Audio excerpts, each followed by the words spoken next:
If you have a true story you'd like to share with the channel, consider going to astheravendreams.com and clicking the button to send the story your way. And of course, thank you.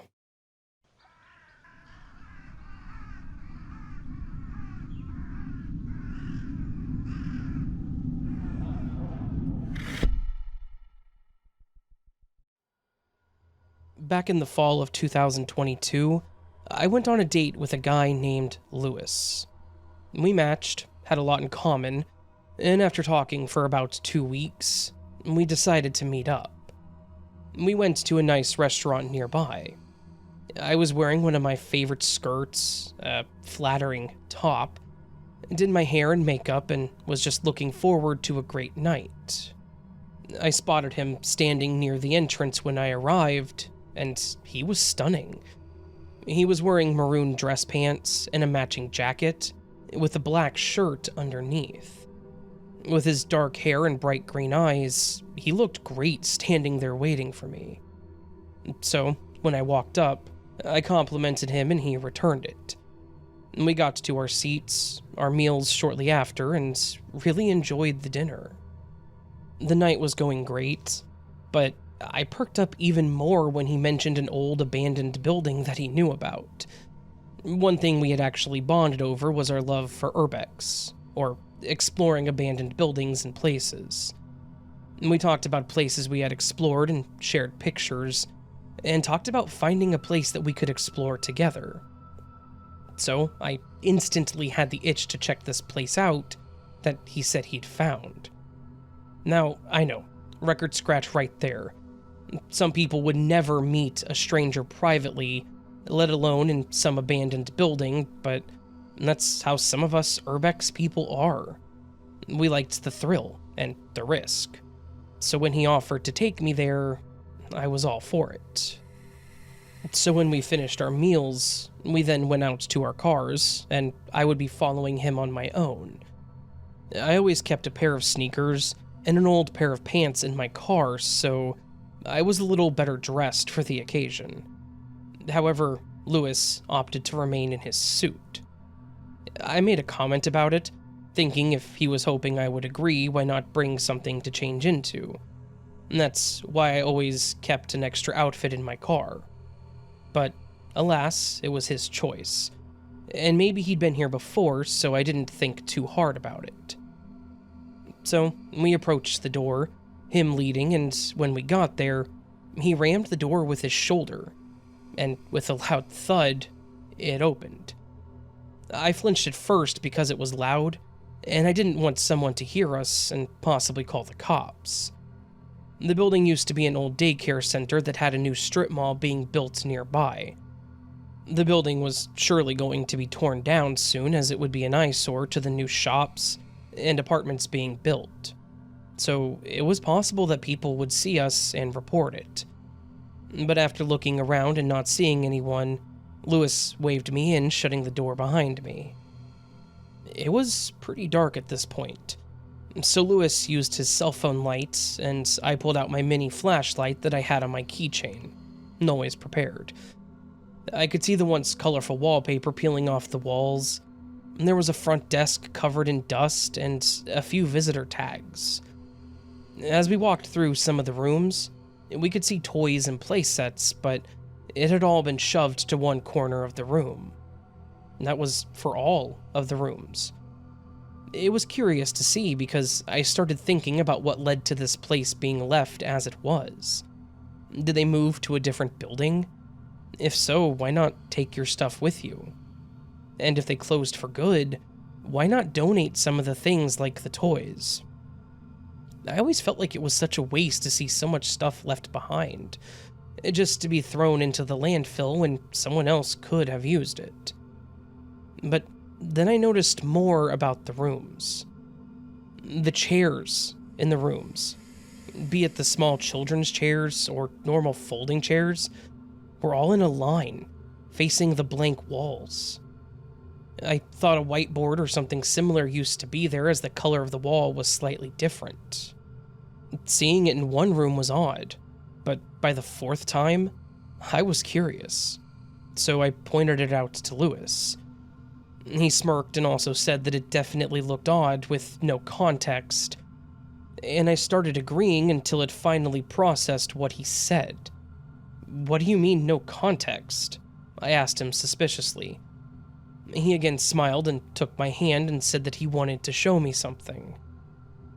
He started leading me towards a hallway that had a sliding glass door that appeared to have some kind of paper taped on it, or maybe to have been painted over, so that you couldn't see through it. It was still pretty dark, and forgive me for not inspecting the door more. But as we walked towards the door, I could at least tell that something was covering it, as there was a slight glow to it. Like the door looked like it was glowing. I stopped a little further back from the door and let go of his hand, which got his attention too. He turned around and asked if I was okay, and I told him that I was getting a bit spooked. His comment earlier was suspicious, and now he was leading me to this room, and I was starting to realize my mistakes. Lewis, again, gave me his soft smile and said that everything was okay, and that neither him nor anything else was going to hurt me, and that he would make sure of it. He just wanted to show me what he'd found in the room when he went there alone. Again, I should have said no. I should have tried to run when I had the chance, when he wasn't so close to me. Who knew what would be behind that door? But for some reason, I felt like I could trust him. He seemed very sincere, never once pushing or forcing me along. For the most part, I led the way. He held my hand on our way to the room, but it wasn't a firm hold, and he let go when I let go. I guess thinking about it now, I could see why girls fell for Manson. Lewis was very nice on the eyes. He was kind, very convincing, so I agreed to go with him. So we got to the door and he asked if I was ready. I gave a shaky reply, and he slowly slid open the door. What I saw was definitely unexpected. Candles and books lined the floor. There were about a dozen people sitting on the floor with their legs crossed, both men and women. They all held hands and held their heads up with their eyes closed. There was one man standing in the center of them facing us, smiling. And they were all wearing the same thing. The men were in maroon suits. The women were in some kind of maroon hooded robe. They all matched the same kind that Lewis was wearing.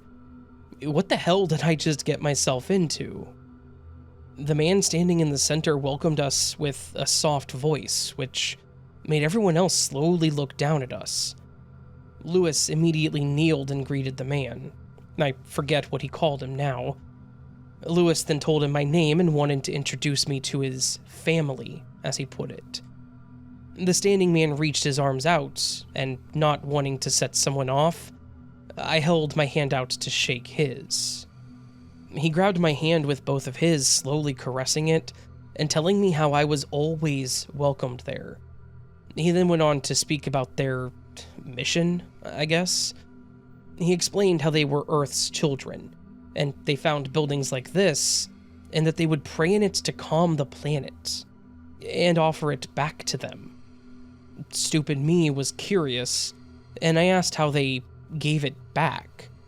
And the man smiled and said, "We baptize it, my child."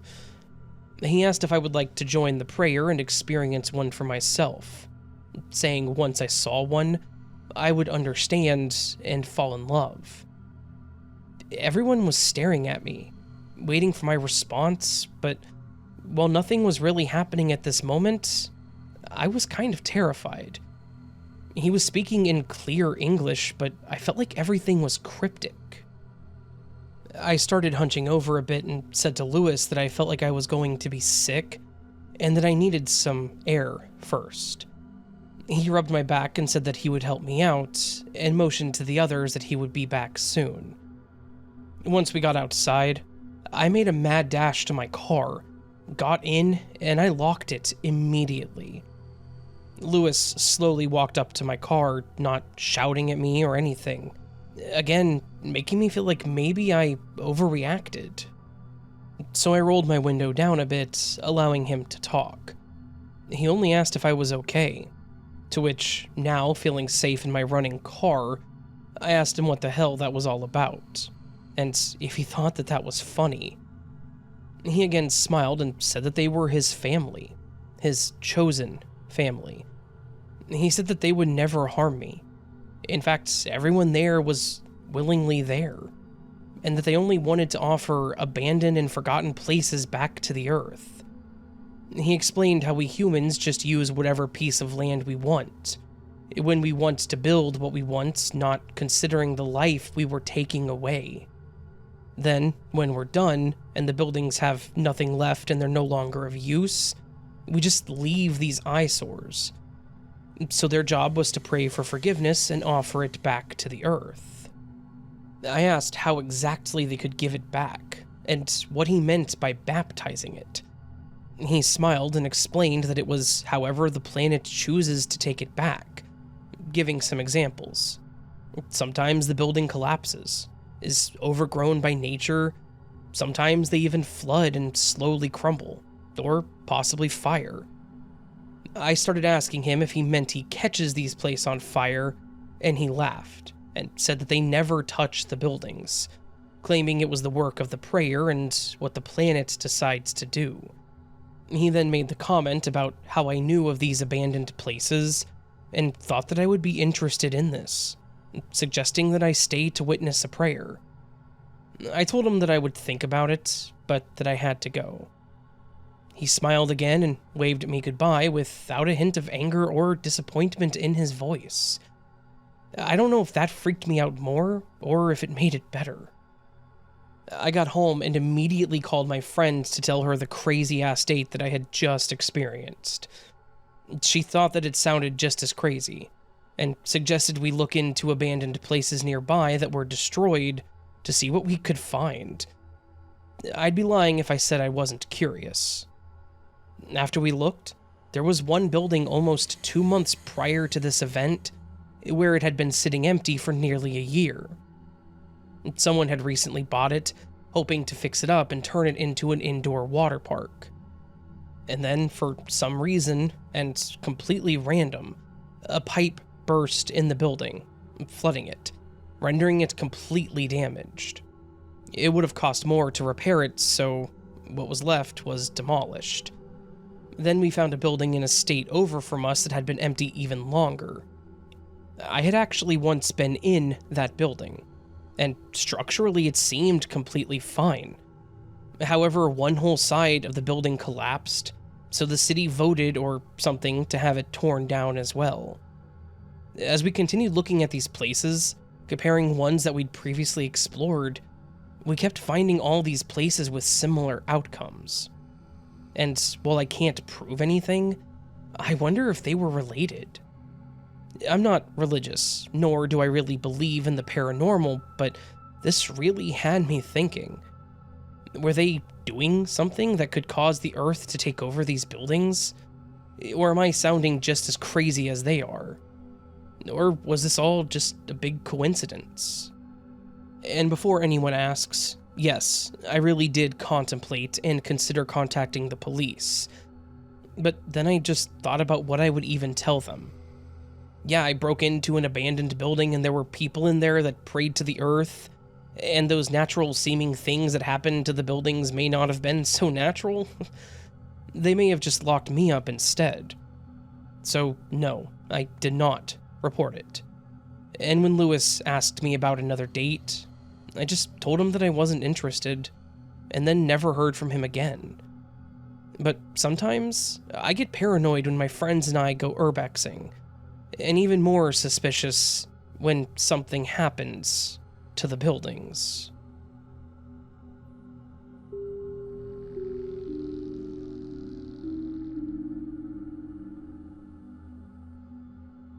I'd been single for quite a while when this took place. It didn't bother me any either. I was enjoying the bachelor life. I went on dates with some women that I met through apps, as well as some that I had mutual friends set me up with. And that's actually how I met Cora. She worked with a friend of mine, Leslie, I met Cora at a business party that Leslie took me to as her +1 at the time. We'd been friends for a very long time. We tried dating, but we just didn't vibe that way, but we've always remained good friends. So, she took notice when I was looking at Cora. Cora was very attractive. Long, blonde, curly hair, bright blue eyes, and very tall. Even better, she was very outgoing. She introduced herself and said that everyone called her Barbie because of how she looked, too. We joked about it, and later on in the date, Leslie called me out on my glances, and there was no denying it. So, she said that she would play matchmaker and ask Cora about it the next day they worked. Lucky for me, Cora was also interested in me, and Leslie gave her my number. She messaged me immediately, and the conversation was easy for both of us. We talked about work and life and set up a date for the following weekend. The night of our date started out great. We actually met at a restaurant/entertainment place. As in, we had dinner, and then they had the whole arcade and bowling alley that we enjoyed together. She looked stunning in these shiny black pants and a top, and then she was wearing sneakers. She joked about not looking at her feet, but she wanted to be comfortable when we bowled.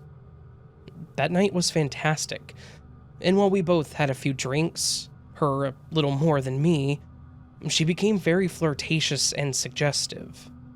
And I was all for it. After a few hours there, she invited me back to her place, and I didn't decline. She had taken an Uber, but I drove, so I offered to take us there. I knew that I had to drive, so I didn't drink that much. When we got there, before she opened the door, she reminded me of her nickname at the office, and I confirmed that I remembered it. And then she said her looks were only part of the reason she liked being called Barbie, and that she was excited to show me.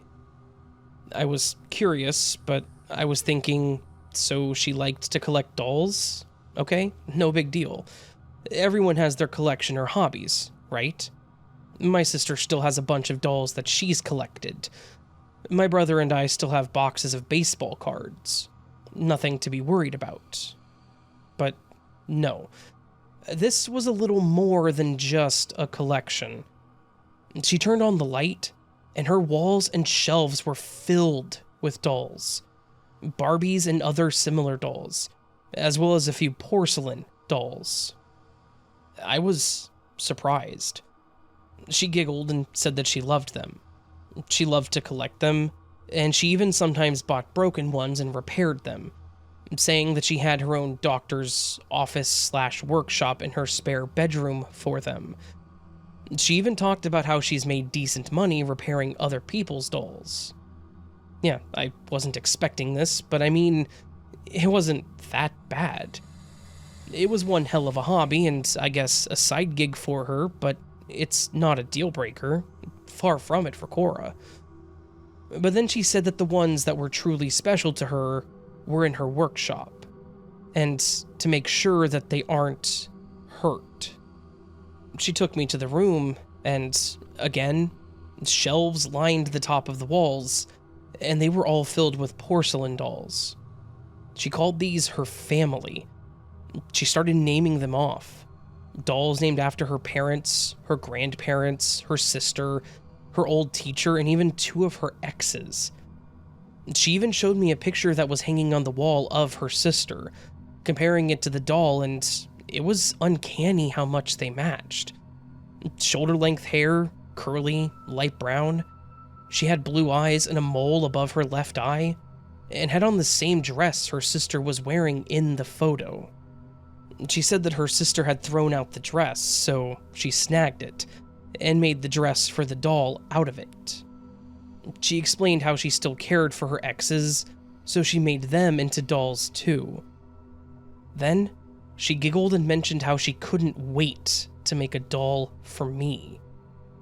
I'm sure that she meant that to be lighthearted, and maybe even funny. It was obviously something she did, but it was actually kind of creepy to me. It was like someone admitting to wanting a voodoo doll of you. I don't know how else to explain it, so I just let out a nervous laugh and she led me out of the room and went back to the Cora that I knew from our date. She kissed me and said that her bedroom was the best place in the house, and then led me to the other room with the closed door. I just prayed that it didn't have any dolls in it. She opened the door and, to my surprise, there were no dolls in the walls, sitting on the dressers or the shelves. So I felt that I could finally relax.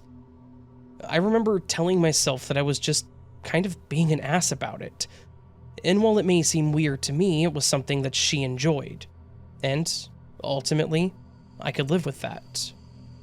Until I tried to lay on her bed, and then felt something under the blanket. As a person's normal reaction, I moved quickly, not wanting to hurt or damage whatever it was. Cora giggled and leaned over me to pull the blanket back and revealed a nearly life-sized doll laying in her bed, smiling. I'm a little over 6 feet, and that thing had to be about 4 or 5 feet easily. Cora began telling me who the doll was. She told me his name, some of his history, and then told me why he was in her bed in the first place. I'll let you fill in the blanks there. She even suggested that we could include it in our night's activities. I tried to remain as polite as possible and told her that I just wasn't quite into that. However, instead of being a little understanding, she became upset, saying that those dolls were her babies, her life, and if I wanted to be with her, that I had to be with her dolls, too. So, I left the room. I grabbed my stuff and walked out of her apartment, trying to figure out what the hell I had just experienced. She messaged me the next day with a picture of herself and her bedroom doll, I guess, and said that I was welcome back if I ever changed my mind. I just couldn't picture doing literally anything in that place with 1,000 eyes staring at me, watching every move I made. I didn't check the bathroom, but I wouldn't doubt if she had some in there too. And thankfully, Cora at least made the conversation with Leslie easy. Cora told her that we just didn't click, so I didn't have to share my experience either, and I don't think I will past telling you, a random person on the internet. So I hope you enjoyed my slightly creepy and very uncomfortable first date.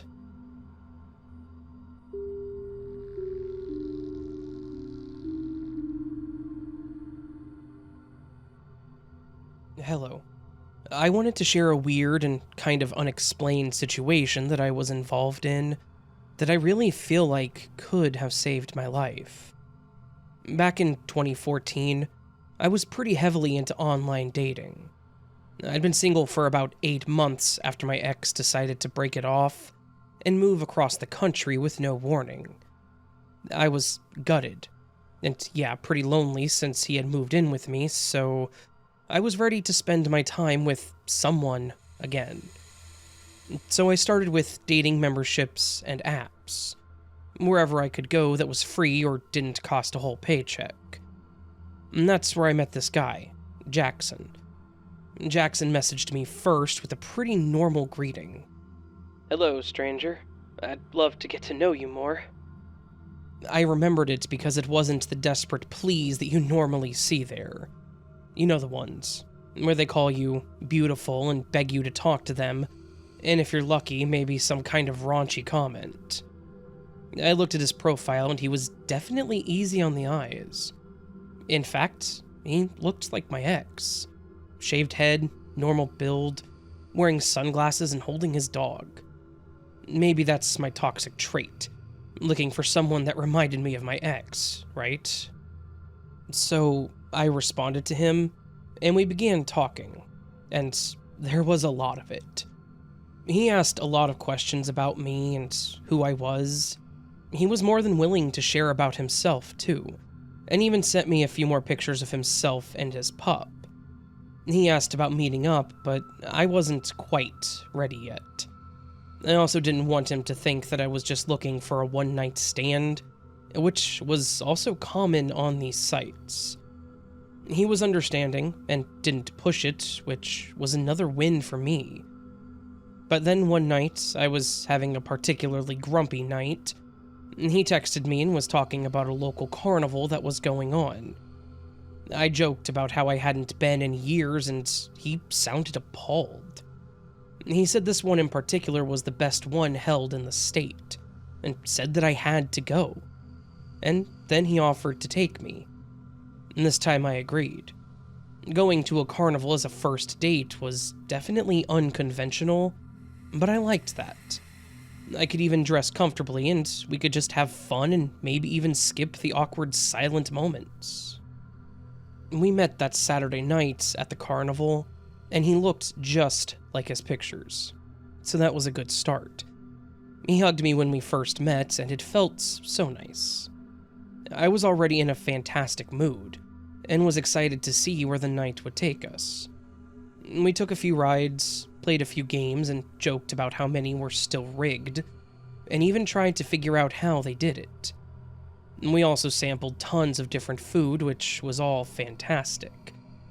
We were walking around, waiting for a show to start, and made our way to the part of the carnival that they referred to as oddities and curiosities, or something to that effect.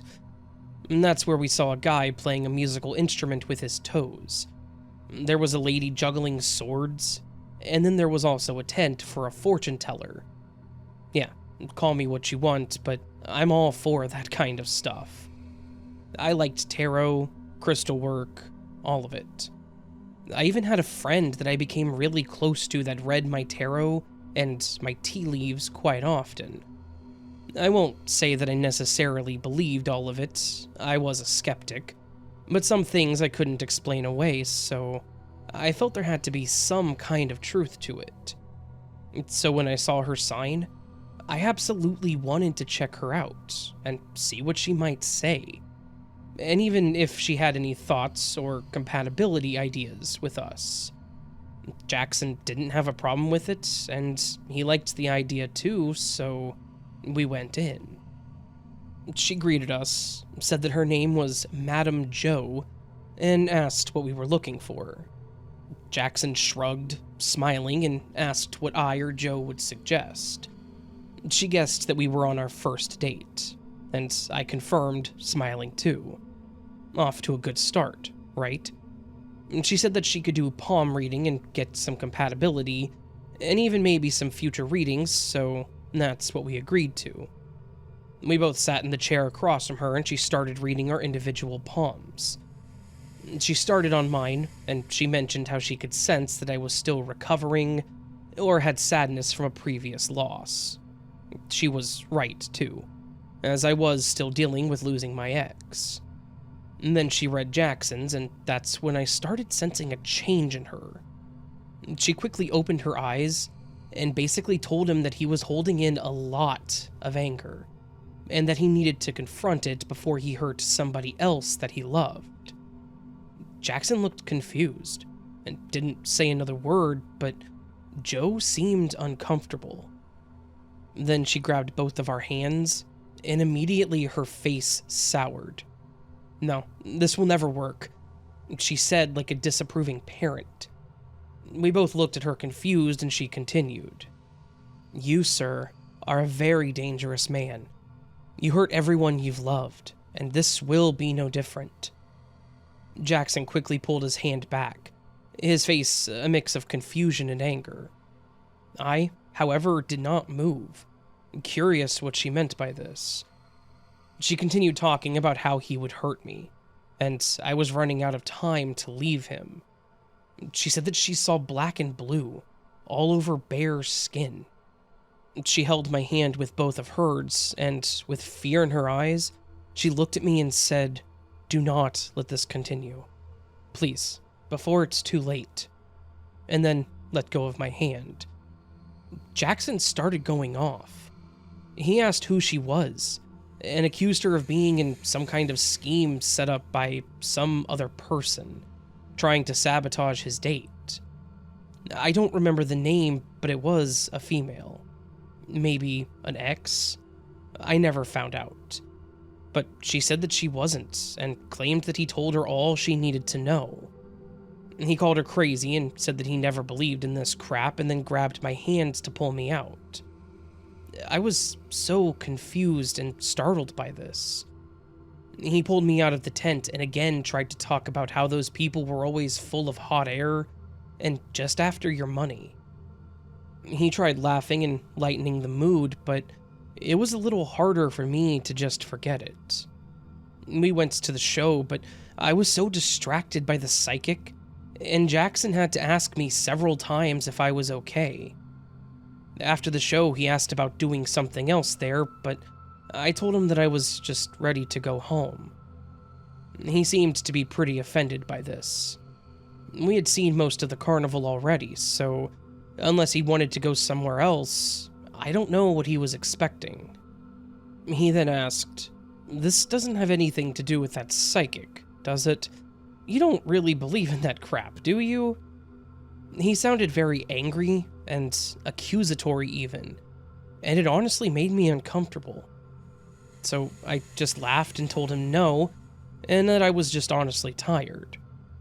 It was after 10 p.m., and I joked that I wasn't used to being out so late, and that was all. He calmed down and then hugged me, saying that he would talk soon, and we parted ways. The whole drive home, my heart was racing. Fortune tellers can't really see the future, right? Was she jealous? Could she have been in on something? But his reaction to it, and his reaction to me, that was all really alarming. I knew that I was really going to have to be careful if I continued to see him. He messaged me the next day, asking how I was, and asking if I wanted to go get dinner that night. I thought that I should give him another chance. Being we would be in public again, maybe I could see him from a different perspective and let his actions make a decision for me, not Madame Joe's. So, I agreed. We went to a local restaurant and everything was going as normal. Our conversation was fine, his attitude was fine. It was just a normal date. It really made me loosen up, and I was starting to think that I was really being crazy, freaking out over what some stranger told me. So, by the end, I'd been very cheerful, laughing and just having a great night. By the end of the dinner, we started walking out and he followed me to my car, thinking he was just being kind and walking me to it. But then, he got uncomfortably close to me. I think under other circumstances it may have been romantic, but something was making me nervous again. So when the conversation didn't continue, I thanked him for dinner and moved to try to unlock my car. Apparently this was the wrong decision. He once again became unglued and said, "So that's it." I looked at him confused. He started making remarks about me getting a free meal and him getting nothing in return. I asked him what he meant because I definitely offered to pay, but he wouldn't let me. He then made a comment about coming back to my place, and I declined. I told him, as I did before we even met the first time, that I wasn't here for that, and that he was not going to get anything from me after 2 dates. He became furious. He started yelling, demanding that I tell him why and what was wrong with him. As he backed up to literally scream, I jumped into my car, locking the door instantly. He ran up to my car and kicked it hard enough to shake it. He'd now gotten the attention of some people nearby, so I took the opportunity and left. I drove around for about 10 minutes before going home to make sure that he didn't find me and follow me home. And from there, I ran inside, locking the door behind me. He tried calling several times, but I ignored them all. That didn't stop him from sending mixed messages via voicemails and texts. I just turned off my phone and went to sleep.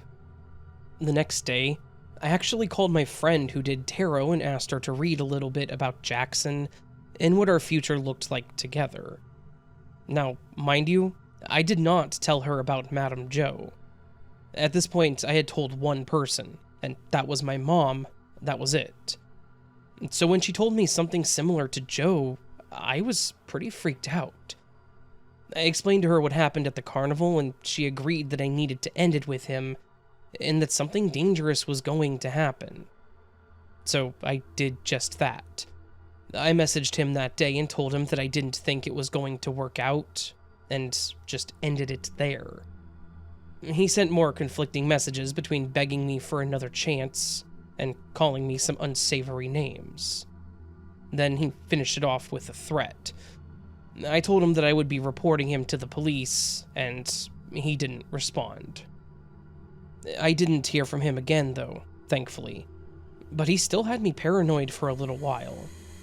He lived in the next county over, so while he didn't live too close, he also didn't live that far away.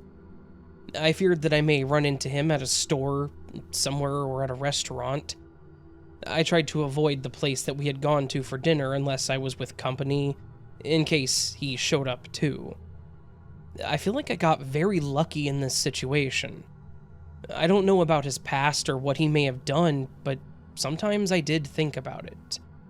I considered looking for an ex, but I feared what I may find, so I just left it alone. All I know is that I feel like going to that carnival was one of the best and worst dates I have ever had. And I thank Madame Joe for possibly saving my life.